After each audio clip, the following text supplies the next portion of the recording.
nimina leiminina hnol khania tuna hin kongpui than thian mek a hei hi damdawi in tlang atang lak ani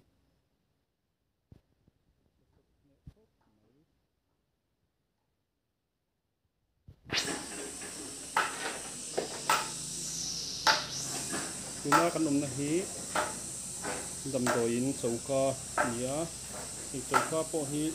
nimin khan an thiat nuala suat hi hei hian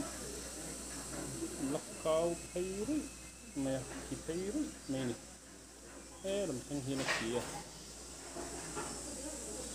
tuna hian helama hian tuye luan du to lo nan kia ta hian train siama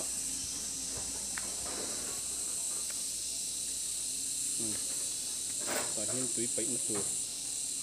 train siam me kan lam hian pai ka don me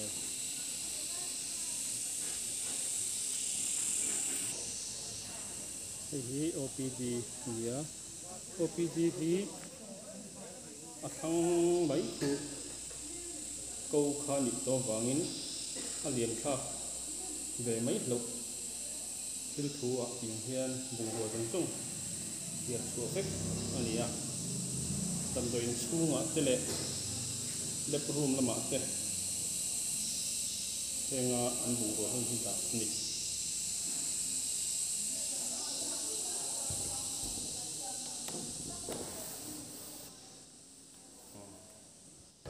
hian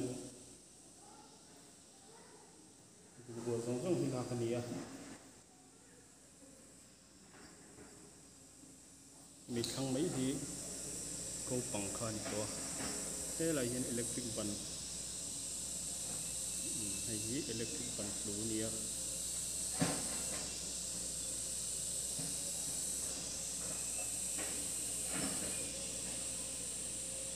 ta lo lang so chauka hian thang mai hi câu pang kha ni to wangin lai OPD room mi pu bungrua zong zong hian chu vek ani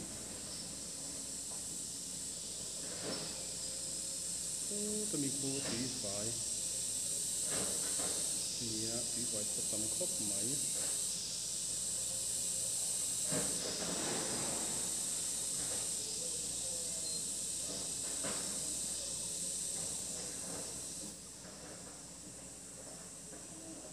tuna hian kong clear mek ania kong hi tlang chi lawa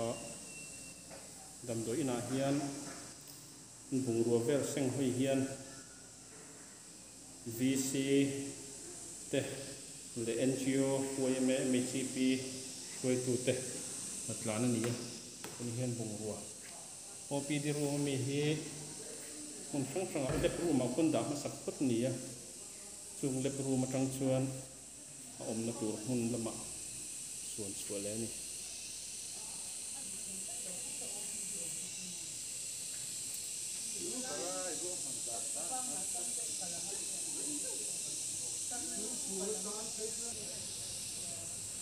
hi OPD building khania hian OPD building te chulu khal to lovin chung chuk kan to ni hi